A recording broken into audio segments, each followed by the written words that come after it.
Jesus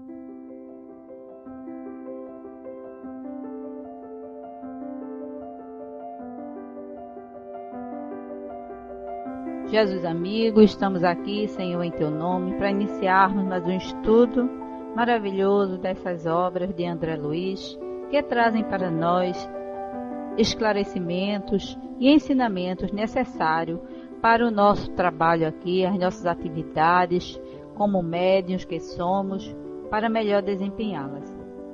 E assim é que rogamos a espiritualidade amiga que coordene esses estudos, que possa, com a permissão de Deus, de Jesus, dar por iniciado o estudo da noite de hoje. Muita paz a todos. Então vamos lá, fazer aqui a leitura do Evangelho. Capítulo 14, honrai vosso pai e vossa mãe. A instrução dos espíritos, item 9, a ingratidão dos filhos e os laços de família. Aí nos fala então o espírito que é um item grande, eu vou ler só uma parte, é Santo Agostinho, tá? Eu vou ler os 5 primeiros parágrafos. A ingratidão é um dos frutos mais imediatos do egoísmo e sempre revolta os corações honestos. Porém, a ingratidão dos filhos em relação aos pais tem um caráter ainda mais odioso. É especialmente sob esse ponto de vista que vamos considerá-la para analisar as causas e os efeitos. Nessa, como em outras questões, o Espiritismo vem trazer esclarecimentos para um dos problemas do coração humano. Quando o espírito deixa a Terra, leva consigo as paixões ou as virtudes inerentes à sua natureza e vai se aperfeiçoando no espaço, ou permanece estacionário até o momento em que sinta o desejo de ver a luz. Muitos parentes da Terra Muitos partem da Terra levando ódios violentos e desejos de vingança que não foram satisfeitos. Porém, dentre eles, alguns mais avançados, é permitido entrever uma ponta da verdade e assim reconhecer os funestos efeitos de suas paixões, tomando então boas resoluções. Compreendem que para irem até Deus só existe uma senha, a caridade. Ora, não há caridade sem o esquecimento dos ultrajes e das injúrias. Não há caridade com ódio no coração e sem perdão. Então, mediante um imenso esforço, tais espíritos conseguem observar aqueles a quem odiaram na terra. Mas diante dessa visão, a sua animosidade desperta. Revoltam-se com a ideia de perdoá-los, ainda mais com a de renunciarem a si mesmos. E principalmente, com a de amarem aqueles que foram talvez os causadores da destruição da sua fortuna, sua honra, sua família. Entretanto, o coração desses infortunados fica abalado. Eles hesitam, vacilam, agitados por sentimentos contrários. Se a boa resolução predomina dentro deles, oram a Deus, imploram aos bons espíritos que lhes deem forças no momento mais decisivo da prova. Enfim, após alguns anos de meditações e de preces, o espírito se aproveita de um corpo que se prepara na família daquele que ele detestou e pede aos espíritos encarregados transmitir as ordens superiores para ir cumprir na terra os destinos daquele corpo que acaba de se formar. Qual será então sua conduta nessa família? Ela dependerá da maior ou menor persistência das suas boas resoluções. O contato incessante com os seres que ele odiou é uma prova terrível, sob a qual às vezes sucumbe se a sua vontade não for bastante forte. Então, meus irmãos, eu convido vocês depois, quando terminarem a leitura, né, do capítulo 14, honrai vosso pai e vossa mãe, item 9. Gratidão dos filhos e os laços de família. Esse item é maravilhoso. A gente vai começar então a falar um pouquinho sobre o assunto de hoje, né? O Evangelho abriu foi acaso mesmo, né? E o capítulo que caiu, a ingratidão dos filhos e laços de família, tem bem a ver com o nosso estudo de hoje. Maravilha, né? Hoje é o capítulo 9, possessão. Então vamos começar a ler? Então nos fala André Luiz. O cavaleiro doente, na pequena fila de 4 pessoas que haviam comparecido à casa de socorro, parecia incomodado, aflito. A articulava palavras que eu não conseguia registrar com clareza, quando o irmão Clementino, consultado por Aulus, disse cortês para o assistente: sim, já que o esforço se destina a estudos, permitiremos a manifestação. Então, nós estamos aqui numa reunião de socorro, né? Temos agora esse caso de atendimento. Então, vai ser permitida a entrada da companhia espiritual do nosso irmão. Percebi que o nosso orientador solicitava alguma demonstração importante, a reunião de estudos para os nossos companheiros desencarnados. André Luiz estaria de instrutor com o assistente Aulus. Convidados pelo instrutor, então, Aulus, abeiramos-nos do moço enfermo que se fazia assistir por uma senhora de cabelos grisalhos, sua própria mãezinha. Atendendo às recomendações do supervisor, os guardas admitiram a passagem de uma entidade evidentemente aloucada, que atravessou de chofre as linhas vibratórias de contenção, vociferando frenética: Pedro, Pedro. Então, vimos aqui, né, o companheiro desencarnado, André Luiz descreve, né, como uma entidade evidentemente aloucada, a quem foi permitida a entrada, né, na casa espírita, primeiro para o atendimento e também porque a questão é de estudo, né? Um esforço que se destina a estudos. Está todo mundo acompanhando aí? Tá, né? E vamos então ver como é que se desdobra esse atendimento. Ok. Parecia ter a visão centralizada no doente, porque nada mais fixava além dele. Alcançando o nosso irmão encarnado, este de súbito desfecha um grito agudo e cai desamparado. A velha progenitora mal teve tempo de suavizar a queda espetacular. De imediato, sob o comando de Clementino, Silva determinou que o rapaz fosse transferido para um leito de câmara próxima, isolando-o da assistência. Dona Celina foi incumbida do trabalho de assistência. Isolando-o da assembleia. Dona Celina foi incumbida do trabalho de assistência. Junto dela, acompanhamos o enfermo com carinhoso interesse. As variadas tarefas do recinto prosseguiram sem quebra de ritmo, enquanto nos insulávamos no aposento para a cooperação que cada existia. Pedro e o obsessor que o julgava pareciam agora fundidos um ao outro. Eram dois contentores engalfinhados em tudo afirmado. Então, uma paradinha, né? Então, André descreve para nós, então, aí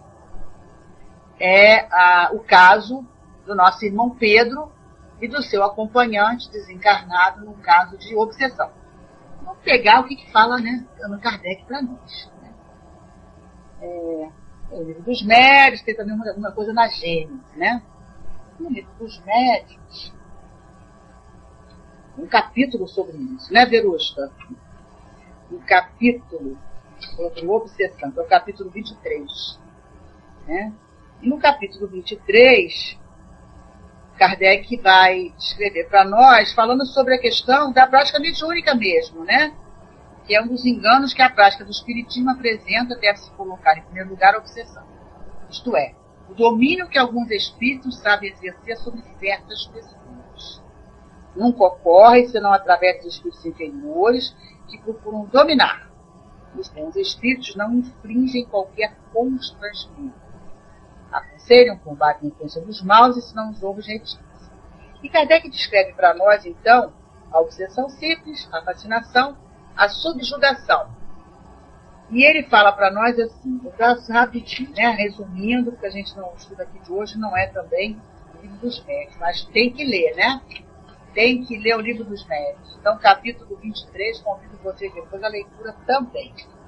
E Kardec fala o seguinte para nós, na obsessão simples, é quando o espírito malévolo impõe-se a um médium, imiscui-se nas comunicações que recebe, a sua revelia, e impede de comunicar-se com outros espíritos, substitui-se aqueles que são evocados.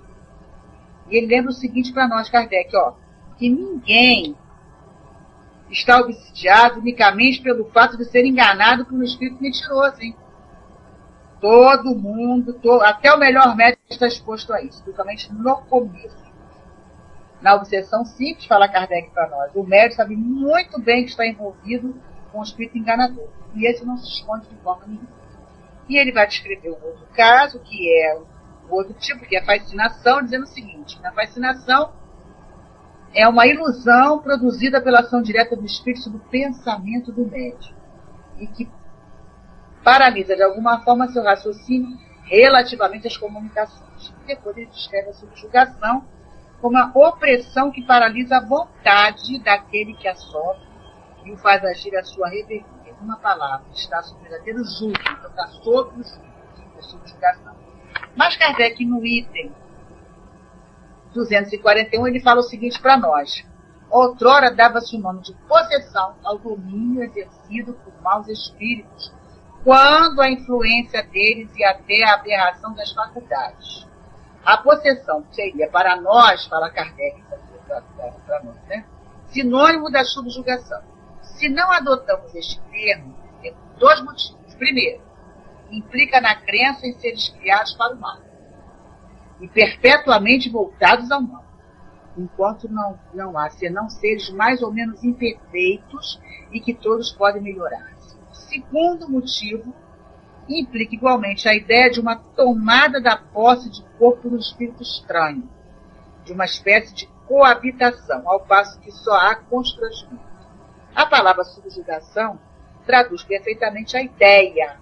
Então, Kardec fala para nós, não há possesso em sentido vulgar, apenas obsidiados, subjugados e fascinados. Porque na própria Gênesis, Kardec fala o seguinte para nós, hein? Ele nos remete ao capítulo, quando ele fala sobre obsessão, ele fala o seguinte, que não dá para coabitar, né? Não dá para coabitar, aqui, ó. O desencarnado não pode tomar definitivamente o lugar e a condição de um encarnado, pelo fato de que a união molecular do perispírito do corpo só ocorre unicamente no momento da concepção. Isso está lá no capítulo 11, no item 18, quando fala sobre gênese espiritual. Quando Kardec descreve aqui na Gênese, né, na sua Gênese espiritual, no capítulo 11, item 18, 19, 20, ele fala o seguinte para nós: que o espírito, quer dizer, quando o espírito tem de encarnar em um corpo em via de formação, um laço fluídico, que é apenas uma expansão dos perispíritos, o liga ao embrião, para o qual se acha atraído por uma força irresistível, desde o momento da concepção. À medida que o embrião se desenvolve, o laço se estreita. E ele fala mais abaixo o seguinte, que o efeito contrário, essa união, então, com a matéria carnal, do perispírito com a matéria carnal, se efetuar sobre a influência do princípio vital do embrião, ele que atrai, que cria condições para atrair o espírito, então, na fase da concepção, essa união, que era mantida apenas por uma força atuante, se desfaz quando essa força deixa de agir. Então, da mesma forma que a gente desprende também molécula, e o espírito é restituído à liberdade. Assim, não é a partida do espírito que causa a morte do corpo, mas a morte do corpo que causa a partida do espírito. É por isso que Kardec fala para nós do termo assim, possessão dos médios, né? Ele considera que não seria adequado, ele, Kardec, porque entenderia que teria, então, tomada da posse de um corpo pelo espírito estranho. E o espírito do corpo já tem o seu dono, que é o espírito que está encarnado. Mas vamos ver aqui no estudo o que acontece, né? Tudo bem? Vocês estão ouvindo, né? Lisa está voltando.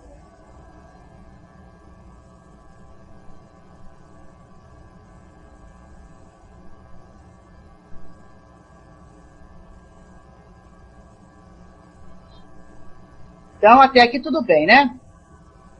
Então, continua, então, André Luiz para nós.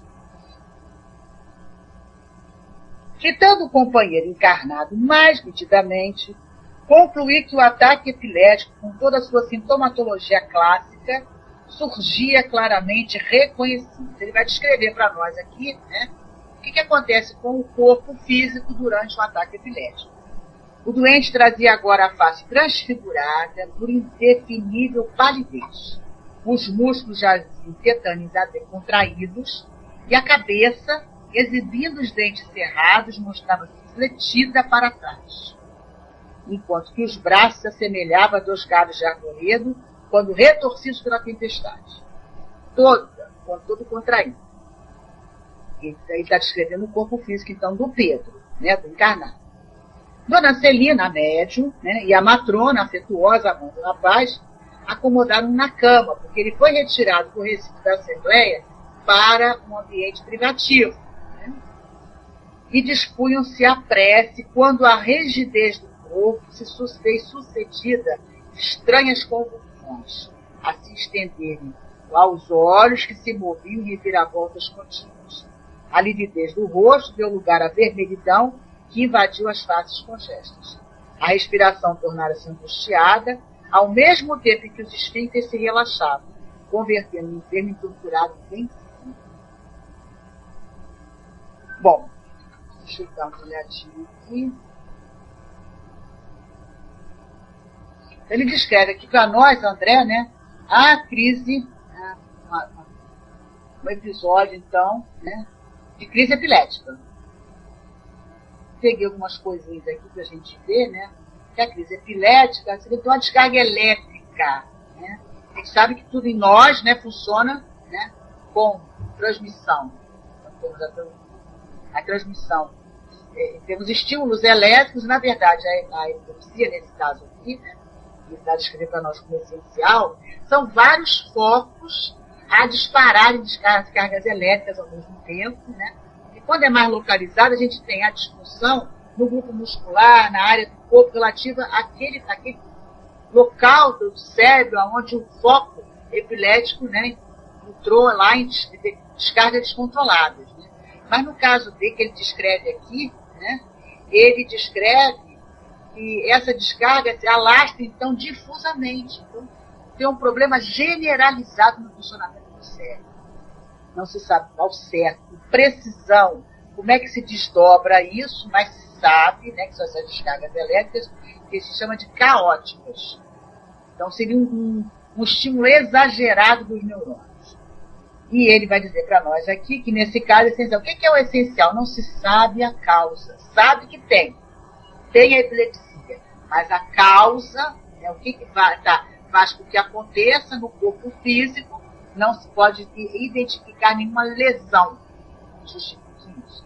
Diferente da secundária, que é aquela que vem após um traumatismo, um acidente, um tumor, uma doença, ela é secundária a algo pré-existente, certo? Então vamos ver como é que... Então ele descreveu aqui para nós, né, uma crise epilética clássica, é o que a gente vê, né? Às vezes a gente vê até na rua. A diferença é que, como o epilético sabe que vai ter a crise, o epilético sabe, ele tem um negócio chamado aura. Então, quando esses estímulos começam, o epilético sabe, e ele procura um lugar reservado. Então, quando vocês assistem alguns tipos de crises convulsivas na rua, raramente é um epilético. Pode ter outros distúrbios neurológicos, psicológicos, alguma coisa, mas o epilético é aquele que tem essa doença, conhece a doença, ele sabe que vai ter a crise e ele se retira.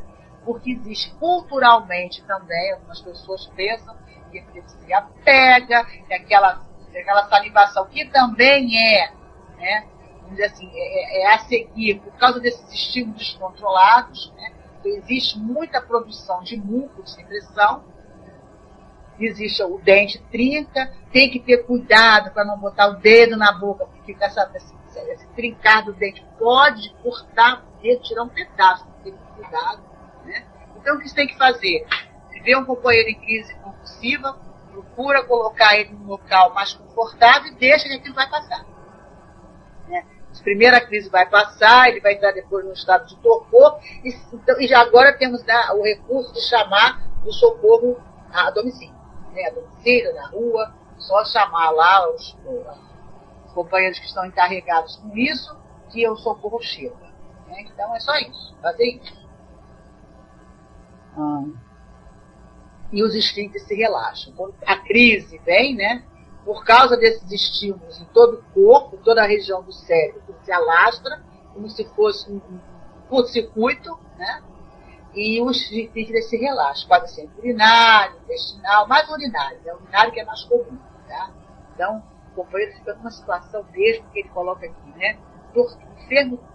Enfermo em torturado, convertendo o enfermo em torturado vencido. Difícil, né? Boa noite, Clarice, seja bem-vinda. É difícil ver um companheiro nessa situação. É difícil, gente. É difícil. Podemos continuar? O insensível perseguidor, como se entranhara no corpo da vítima. Olha que ele vai descrever agora a situação dos dois, né? Essa simbiose aí, né, dos dois. Né? Os dois estão juntos. Pronunciava palavras duras, que somente nós outros conseguimos assimilar, de vez que todas as funções sensoriais de Pedro se mostravam em deplorável inibição. Encarnado, né? Dona Celina, afagando o doente, pressentia a gravidade do mal e registrava a presença do visitante infeliz. Contudo, permanecia alerta, de modo a manter-se valorosa em condições de auxiliar. Anotei-lhe a cautela para não se apassivar, a fim de seguir por si própria todos os trâmites do socorro. Bondosa, tentou estabelecer um entendimento com virtude mais em vão, né? Então, o que acontece aqui? A média, então, percebe, né, registra a presença do desencarnado em condição difícil, né? O visitante infeliz que André descreve, mas não deu facilidade, porque ela estava no socorro, enquanto o médium é que estava ali atendendo aquele caso. Tenta estabelecer, né, um entendimento, mas em vão, tá? O desventurado continuava gritando para os nossos ouvidos, sem acolher os apelos comovedores. Vingar-me-ei, farei justiça por minhas próprias mãos, bradava colérico. Repreensões injuriosas apagavam-se na sombra, quando não conseguia exteriorizar-se através das cordas vocais da vítima a conduzir-se. Permanecia o cavalheiro, plenamente ligado ao algoz, tomara de nocturno. O córtex cerebral apresentava-se envolvido de escura massa fluídica. Conhecemos no moço incapacidade de qualquer domínio sobre si mesmo. E lembra que no parágrafo de cima ele fala? Não tem, ele está numa crise compulsiva, né? O corpo físico dele não vai haver a questão da desencarnado, não vai utilizar o aparelho, né, fonador, não vai haver som. O que o André está escutando aqui é o espírito falar. O André Luiz escreve para nós o que ele, espírito, está escutando do verdugo, companheiro aí, situação de dificuldade, né, desencarnado, que está então gritando. Não é através do encarnado, tá? Eu vou ver mais um pedacinho para a gente poder trabalhar isso aqui. Acariciando-lhe a fonte suarenta, Aulus informou compadecido. Então, vai falar então, músculo. É a possessão completa ou a epilepsia essencial? Nosso amigo está inconsciente, aventurou Hilário, entre a curiosidade e o respeito. Sim, considerado como enfermo terrestre, está no momento sem recursos de ligação com o cérebro carnal. Todas as células do córtex sofrem o bombardeio de emissões magnéticas de natureza tóxica. Os centros motores estão desorganizados. Todo o cerebelo está empastado de fluidos deletérios. As vias do equilíbrio, dos quais o cerebelo é parte, né, do sistema de equilíbrio nosso, né, todas as vias do equilíbrio aparecem completamente perturbadas.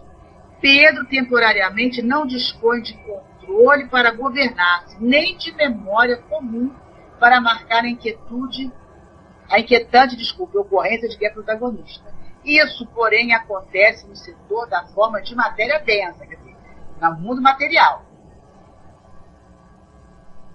Porque em espírito está arquivando todas as particularidades da situação em que se encontra, de modo a enriquecer o patrimônio das próprias experiências. Muito bonito isso, quer dizer, a questão física, o corpo físico, a crise convulsiva, que ele chama de possessão completa, ou a epilepsia essencial, que fizemos aqui, tá? Ou ele está tendo uma crise de epilepsia essencial, não tem causa, não é decorrente de nenhuma lesão, doença pré-existente, ou é a possessão completa. Né? E ele, do ponto de vista do cérebro físico, ele não está registrando nada. Não está registrando nada. Agora, ele, espírito, está recebendo toda essa informação. Né? Fitei sensibilizado o quadro triste e perguntei com o objetivo de estudo. De vez que nos achamos defrontados por um encarnado e por um desencarnado juntos um ao outro, não obstante a dolorosa condição de sofrimento que se caracteriza, será lícito considerar o fato sobre o nosso exame como sendo um transe mediúnico? Embora ativo na tarefa assistencial, o instrutor respondeu: sim, presenciamos um ataque epilético, segundo a definição da medicina terrestre. Entretanto, somos constrangidos a identificá-lo como sendo um transe mediúnico de baixo teor. Porquanto verificamos aqui a associação de duas mentes desequilibradas que se prendem às teias do ódio. Vamos dar uma paradinha? Quero comentar um pouquinho da Gênese com vocês, tá? Esse estudo sobre os fluidos é bem interessante, né? Muito bom, né, Verusca? Os fluidos.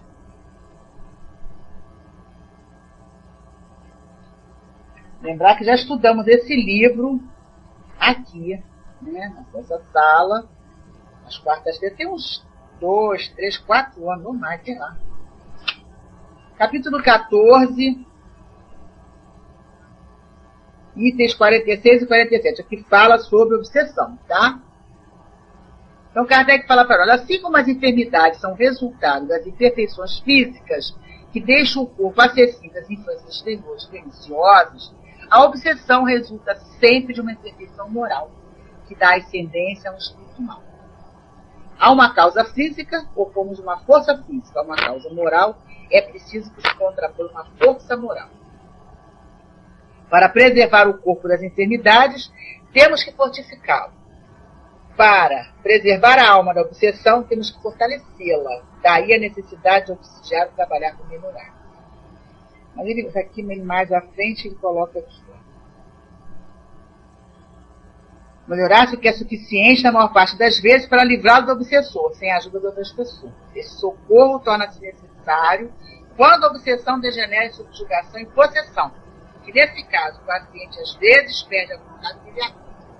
Estamos vendo aqui, né? A obsessão é quase sempre o ato de uma vingança exercida por um espírito na maior parte das vezes. Tem origem nas relações que o obsidiado manteve com obsessores existindo precedentes.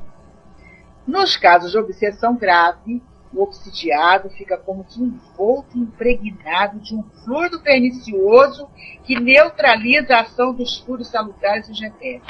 É desse fluido pernicioso que é preciso se embaraçar. Ora, um fluido mau não pode ser eliminado por outro mau fluido. Através de uma ação idêntica à do médico curador nos casos de doença, é preciso expulsar o fluido mau com a ajuda de um fluido melhor. Então, o que ele fala aqui no 47... Aqui.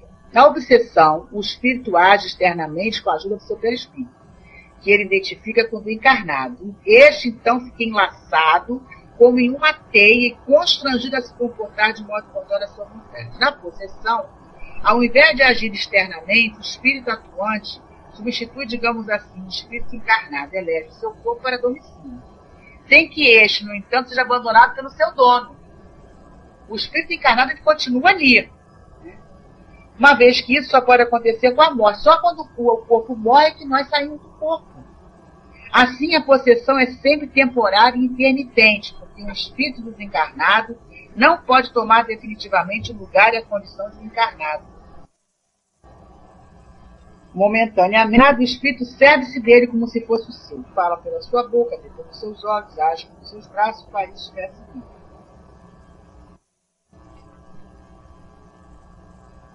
Bom,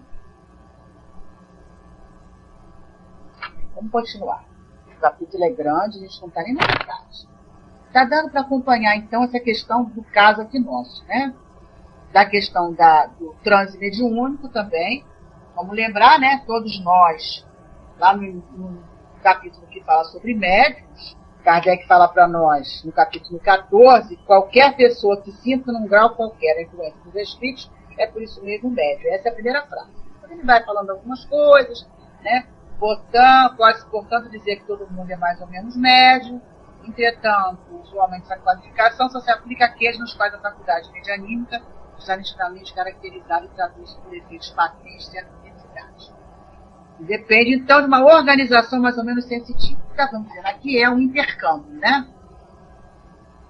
Entre os dois planos. Mas que é de baixo, trânsito mediúnico de baixo teor, que é a associação de mentes desequilibradas. Vamos continuar, então. Tudo bem? Vamos lá? Continua André Luiz.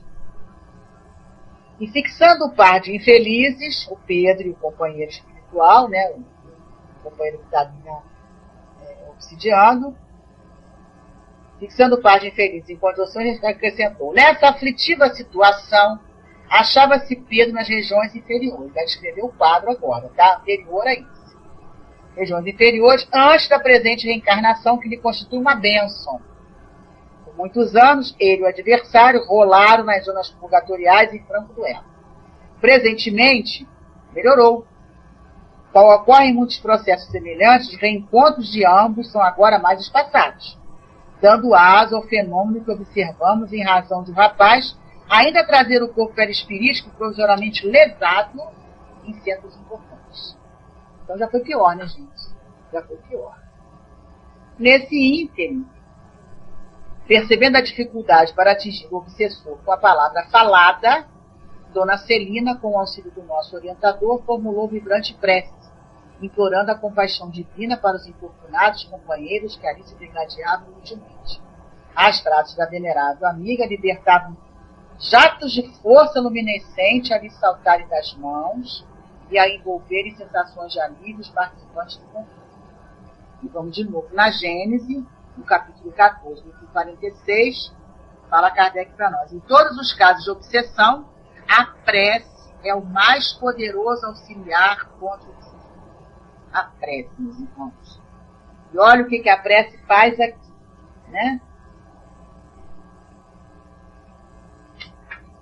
Então precisa trocar o fluido, né? Voltando lá para o item 46, expulsar o fluido mal com a ajuda do fluido melhor.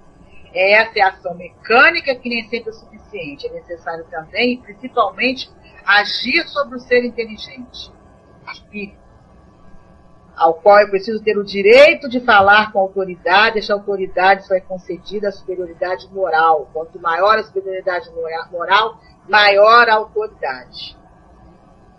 É preciso, isso aí não é tudo, para assegurar a libertação da vítima é indispensável levar o espírito perverso a renunciar aos seus maus propósitos. É preciso fazer nascer nele o arrependimento e o desejo de fazer o bem, com a ajuda de instruções atualmente ministradas em educações particulares, tendo em vista a sua educação moral. Pode-se, então, ter a dupla satisfação de libertar o encarnado e convencer o espírito invertido. Né? Então, fala sobre a prece. É o mais poderoso auxiliar para as outras pessoas. E continua aqui André Luiz para nós. Vimos que o perseguidor, qual se houvesse aspirado alguma substância anestesiante, se desprendeu automaticamente da vítima, que repousou, enfim, num sono profundo e reparador. Guardas e socorristas conduziram o obsessor semi-adormecido a um local de emergência. E enquanto Dona Celina ministrava um pouco d'água purificada à genitora do enfermo, chorosa e assustadiça, retornamos à conversação com o diabo. Então, agora vamos conversar, né? André, está lá com o instrutor Aulos, Lário. Então a pergunta vem de lá. Apesar da carga doentia que suporta na atualidade, devemos aceitar o nosso Pedro na categoria de um médium? A pergunta de Lário. Resposta de Aulos. Pela passividade com que reflete o inimigo desencarnado, será justo tê-lo nessa conta. Contudo, precisamos considerar que, antes de ser um médium, na acepção comum do termo, é um espírito endividado a redimir-se. Pergunta de lado, seguinte. Mas não poderá cogitar do próprio desenvolvimento psíquico? Tudo bem, ele é médium, mas antes de ser médium na acepção, quer dizer, antes de trabalhar na sua faculdade mediúnica para o qual se preparou, ele tem que se redimir.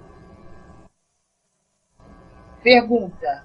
O próprio desenvolvimento psíquico, o assistente sorriu e observou. desenvolver em boa sintonia, quer dizer, retirar do invólucro, fazer progredir ou produzir. Assim, compreendendo, é razoável que Pedro, antes de tudo, desenvolva recursos pessoais no próprio reajuste. Não se constrói em paredes sólidas e bases de recursos. Estará, portanto, por ar. Depois disso, então, continue lá. Se é assim, objetou meu colega, não resultará infrutífera a sua frequência a essa carga. É assim, né? Já que ele não tem como, né, exercer o mandato medianímico dele. Como é que vai ser a casa espírita, né? É infrutífera a sua frequência aqui? Resposta de Aulas: de modo algum. Aqui recolherá forças para refazer-se, assim como a planta raquítica encontra estímulo para sua restauração no adubo que lhe oferece. Dia a dia, ao contato de amigos orientados pelo Evangelho, ele e o desafeto incorporarão abençoados valores em matéria de compreensão e serviço, modificando gradativamente o campo de elaboração das forças mentais. Sobreviverá, então, um aperfeiçoamento de individualidades. É o espírito imortal que se aperfeiçoa, a fim de que a fonte mediúnica surja, mais tarde, tão cristalina quanto desejamos. Entretanto, falando do médio, né? Usualmente essa qualificação de médio só se aplica àqueles nos quais a faculdade medianímica está nitidamente caracterizada e traduz-se por efeitos patentes de uma certa intensidade, que depende então de uma organização mais ou menos sensitiva. Deve-se notar, além disso, que essa faculdade não se revela em toda a maneira.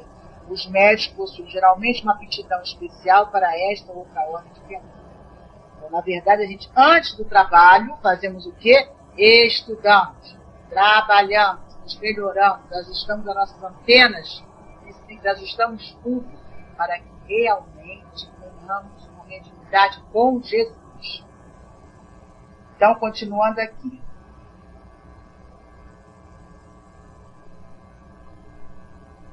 Salutares e renovadores pensamentos assimilados pela dupla de sofredores e mortos expressam melhoria e recuperação para ambos, porque na imantação recíproca em que se veem, as ideias de um reagem sobre o outro, determinando alterações radicais. Eles estão ali, como a gente fala, estão imantados um no outro.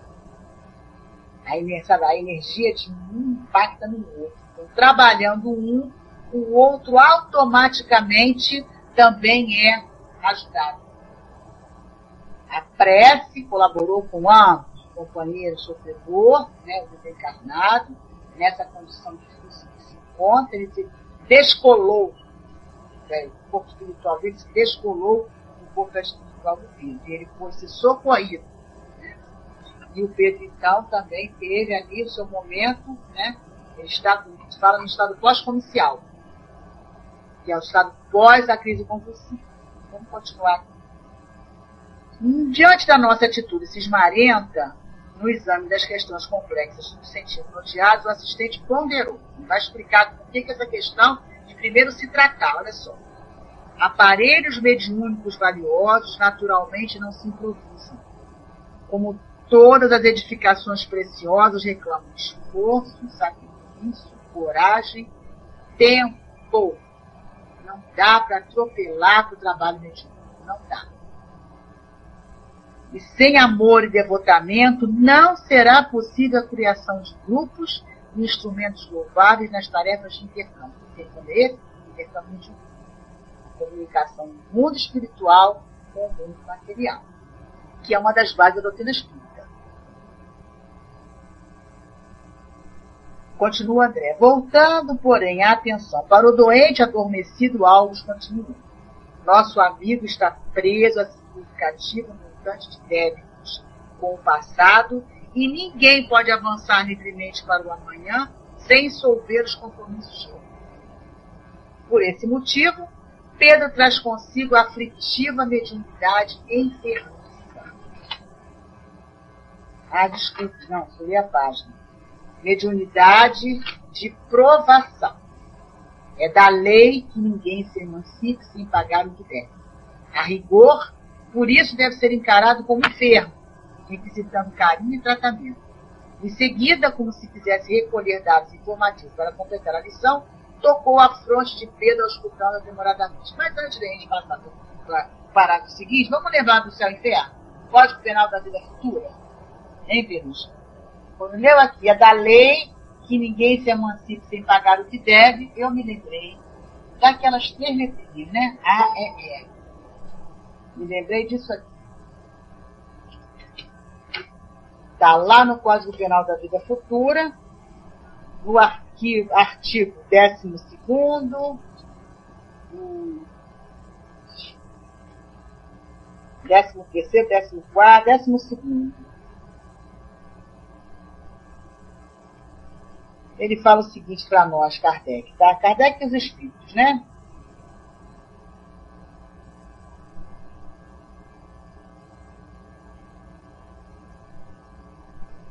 Qualquer que seja a inferioridade a Deus jamais os abandona. Entendeu? 12º artigo.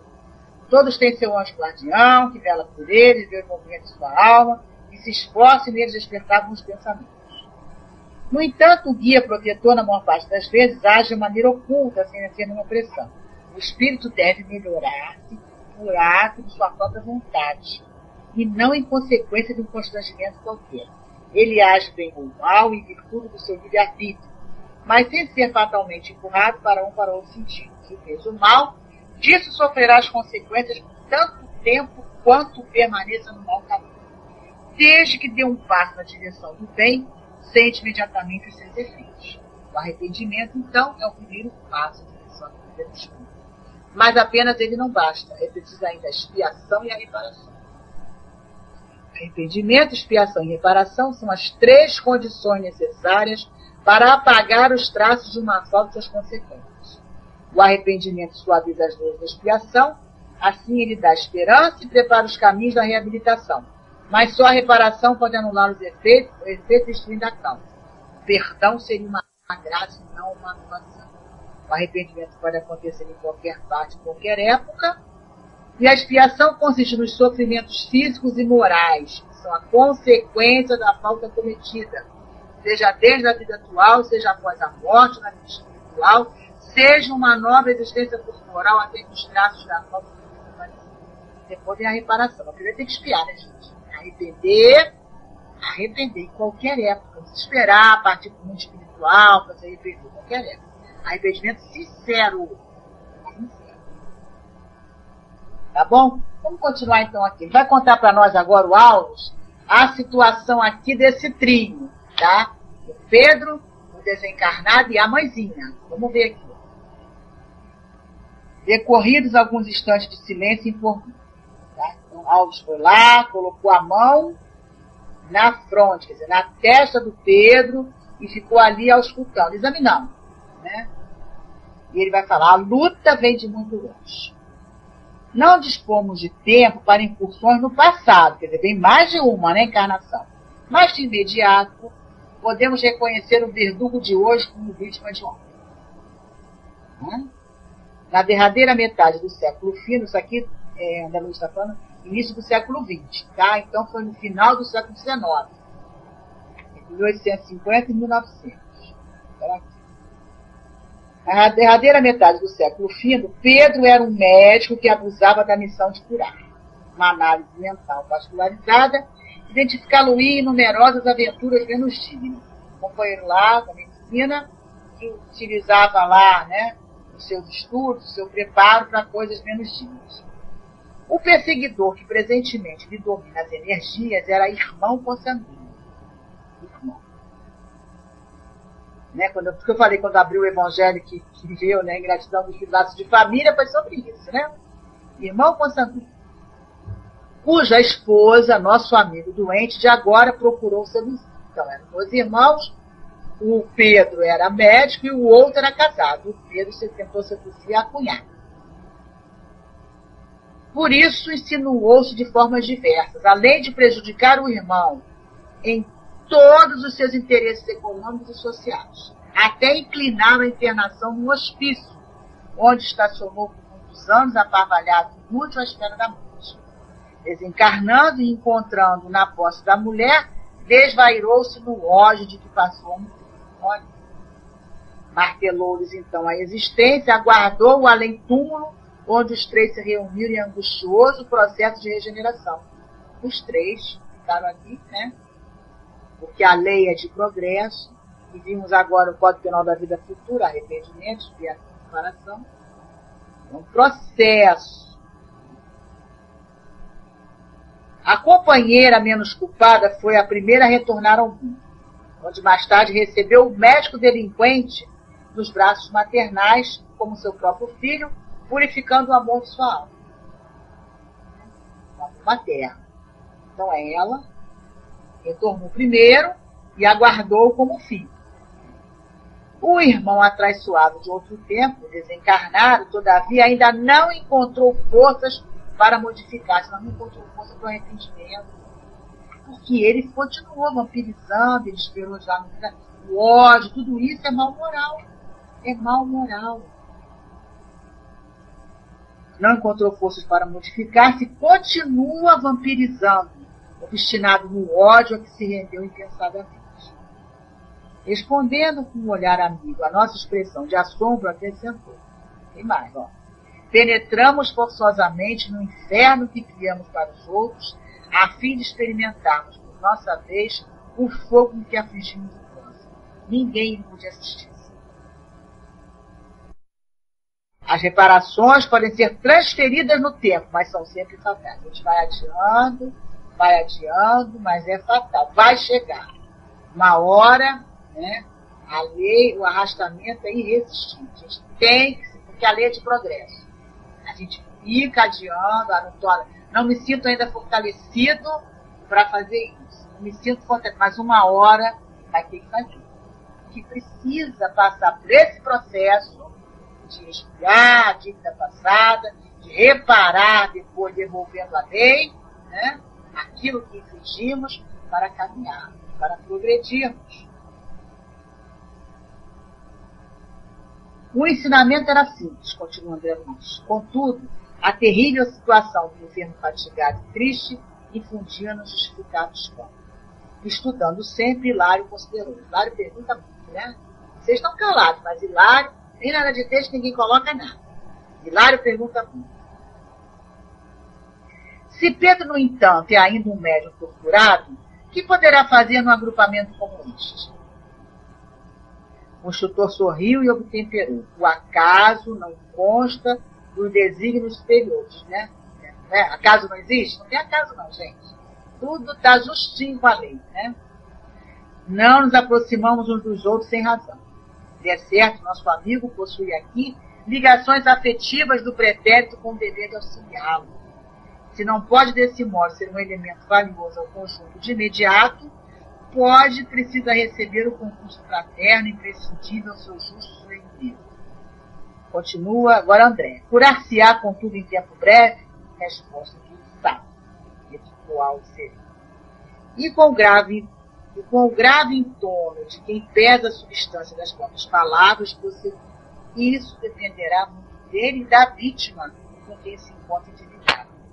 A assimilação dos princípios mentais renovadores determina mais altas visões da vida. Olha, a mudança do ponto de vista. A gente fala de mudar o paradigma, né? Trabalho no bem, suar, trabalhar no bem, fazer qualquer coisa que ocupe a nossa casa mental, outras ideias, renovando os pensamentos, mudando, trocando essas moléculas malsãs que estão ali, aquela nuvem, né, que faz. Tudo isso vai aos poucos, mudando as nossas moléculas, mudando a nossa frequência, muda tudo. Aqui. Todos os dramas obscuros da obsessão, continuamos, decorrem da mente infernal.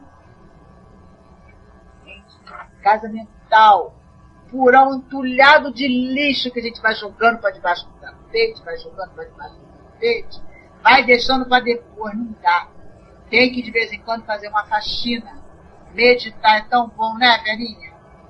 Meditar, praticar o autoconhecimento, como o Santo Agostinho ensina para nós, trabalhar, se ocupar, contato com a natureza, respiração, caminhar. pegar sol, tudo isso é muito, muito bom para limpar esses pensamentos menos sãos, né? Essas ideias nossas de jirico, como o pessoal fala, né? Porque isso é campo para agregar matéria mental de desencarnado, também enfermiço. Então, continua Alves aqui para nós. Aplicando-se com devotamento as novas obrigações de que será investido, caso persevere no campo de nossa consoladora doutrina, sem dúvida, abreviará o tempo de expiação a que se acha sujeito, de vez que, se convertendo ao bem, modificará o tônus mental do adversário e se verá arrastado à própria renovação pelos seus exemplos de compreensão e renúncia, humildade e fé. Ainda assim, depois de se extinguir os acessos de possessão, Pedro sofrerá os reflexos do desequilíbrio em que se envolveu, a se exprimir nos fenômenos mais leves da epilepsia secundária, que emergirão por algum tempo, ante as simples recordações mais fortes da luta que vem atravessando, até o integral reajuste do corpo perispiritual. Então, o que significa isso aqui? Com o trabalho do bem, o Espírito falou assim, estude e trabalhe, não é não? Então, na nossa casa espírita, a gente tem a questão do receituário, né? A gente vai lá, faz a consulta espiritual, o que eu posso fazer? Cheguei na casa espírita, estou assim, a gente bota um monte de coisa, né? Estou com tanta dificuldade, tem isso, tem aquilo, aquilo outro. Aí o Espírito fala assim, estude e trabalhe, né? Estude e trabalhe, não sei. Estude e trabalhe. O estudo já é um trabalho. Já está organizando a casa mental. E a gente vai, nossas companhias espirituais vão conosco, vão estar observando você, isso aqui, ó, você vai mudando, ó, compreensão, seus exemplos, compreensão, renúncia, esforço que estamos fazendo para nos melhorarmos. Na medida que a gente medita, que se conhece melhor, que a gente coloca as nossas não virtudes, as nossas não conformidades para fora, para trabalhar, todos nós temos dificuldades. Agora, conhecer as nossas. Esconder as dificuldades não resolve. Tem que colocar para fora. E trabalhar elas. Trabalhar. O que devo fazer? Como me comportar para que isso melhore? Para que eu já saia dessa encarnação com isso mais ou menos já trabalhado, que se não já resolvido. Qual é o outro lado da moeda dessa não conformidade? Que virtude que eu tenho que desenvolver para deixar essa não conformidade para trás? Essa minha dificuldade, essa minha sombra. Então, ó, é isso aí. Esse esforço é que vai impactar nas nossas companhias espirituais desencarnadas. As nossas companhias espirituais são nossos amigos do pretérito, nossos irmãos, nossos amigos, nossos afetos, são lá de trás. E aonde existe ódio, com certeza existe muita amizade, muita fraternidade. Em algum momento, nós fomos lá e chutamos o balde de carro. Não é não? Então agora a gente precisa mostrar, olha, a gente está se esforçando. Estou me esforçando, estou buscando fazer o melhor que posso. Não somos espíritos perfeitos, mas também inferiores, somos espíritos imperfeitos. Mas estamos num processo de melhoria, nos esforçando aqui, ó, para adquirir compreensão, renúncia, humildade e fé. Continuamos. Ainda assim, depois então ele vai ter o quê? Como eu falei para vocês, epilepsia secundária. Vai ficar, né, com aquele, assim, ainda tem cicatriz, já tem aquelas dificuldades ainda nele. Reajuste do seu próprio corpo perispiritual. Já não é mais a matéria enfermiça só do desencarnado, não. São as nossas marcas, que quando a gente vai trabalhando, a gente vai mudando. Quando a gente conseguir mudar, isso tudo vai. Pergunta então Hilário, e isso é trabalho de longa duração? Olha o que Alves responde. Nosso interlocutor estampou significativa expressão do seu nome que ponderou. Quem poderá penetrar a consciência alheia? Com o esforço da vontade, é possível apressar a solução de muitos enigmas e reduzir muitas dúvidas. O assunto, porém, é de foro íntimo. É de cada um, né? A consciência não é de cada um? Então é de foro íntimo. Agora, com esforço, a gente pode apressar. Estejamos, entretanto, convencidos de que as sementes da luz jamais se perdem. Os médios que hoje se enlaçam a tremendas provas, se persistirem na plantação de melhores destinos, transformar-se-ão em valiosos trabalhadores no futuro que a todos aguardem abençoadas reencarnações de engrandecimento e progresso. Diante a nossa admiração concluída. O problema é de aprender sem desanimar, de servir ao bem sem esmorecer.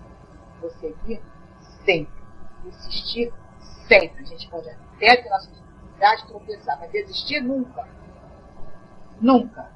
Sem desânimo, de serviço do bem sempre. De intimidade com Jesus sempre. Não dá para ser diferente quando a gente está na vida. Não dá para ser diferente. Acabou a lição. Alguma dúvida? Se você não souber, a velhinha cair. Lição gostosa, né? Seria uma delícia. Verinha, faz a prece? Passando para você, Verinha.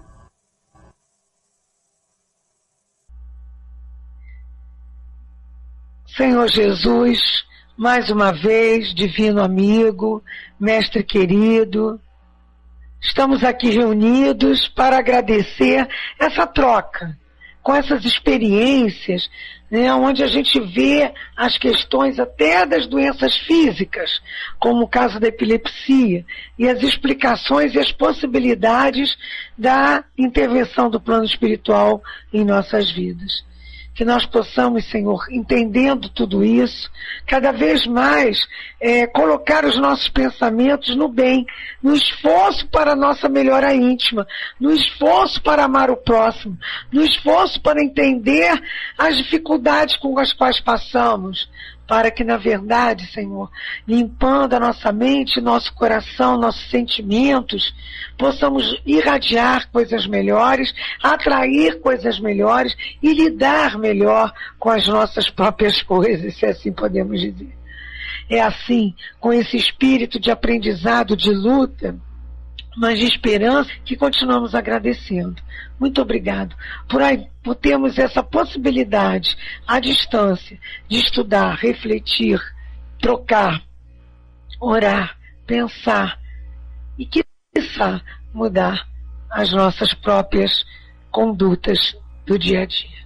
Que essas bênçãos atraídas para todos os lares aqui presentes e os que não puderam estar, possam nos envolver com amor e luz, que possamos ter uma noite de sono e sonhos no bem, e que chegue até André Luiz, Kardec, Leon Denis, Caribá Schutel, nosso patrono, e a esses outros espíritos queridos, principalmente, que nos trouxeram através da mediunidade, como Chico Xavier, essas orientações da espiritualidade, que eles recebam também de nós o nosso muito obrigado. Graças a Deus.